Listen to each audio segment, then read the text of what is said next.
your father wanted land to be, land holding of the Adivasis to be a fundamental right. Yes. How important land is in Adivasiyat, in the life of an Adivasi? What is an Adivasi? An Adivasi is the oldest inhabitant. Now, if there's no land, he cannot be an inhabitant. No? You have to live somewhere. It's identified by the land where you're living. And it's not necessarily through a document, because we didn't have any documents. The first document was the British. Yeah. When they wanted to quell the uprisings here, they realized that unless we ensure their land rights, we will never be able to exploit this area. So they did it through the missionaries and then the CNT Act. They destroyed all the local systems of administration, and unfortunately, the Indian government is still carrying on with that same philosophy.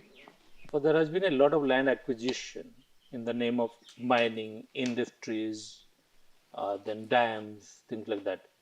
Do you think all this wave of industries, mining, or development, let us call, has development been an agent of erosion of Adivasiyat?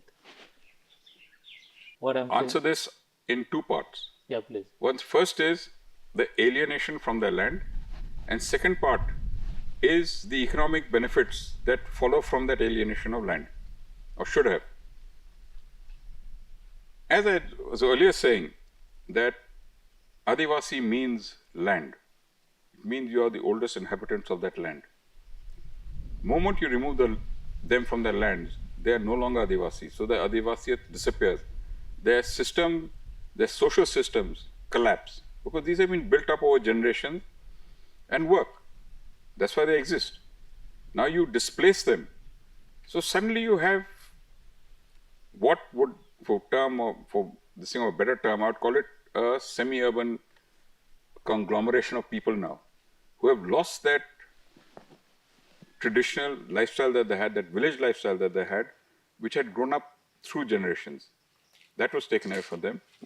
So in one sense, the Adivasiyat went 100% over. Second is economic benefits.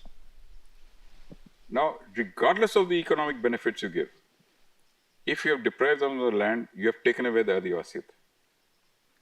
The person is no longer an Adivasi. He can remain a Munda, Orao, Santhal, Khadiya, Ho, whatever tribal group he comes from. But to call him an Adivasi, I think would be a misnomer. And you can see that happening today with the educated Adivasis who come out of their villages a generation or two ago, got jobs, migrated, settled in Ranchi. I don't call them Adivasi. They will not like it. They will be very annoyed with me saying this, because their roots and their Adivasiyat lies in their village.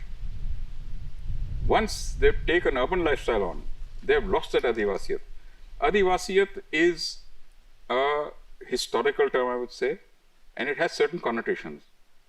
You cannot live in a multi-story building in Ranchi and call yourself an Adivasi when you have no connection with the land, you have no connection with nature, you have no connection with the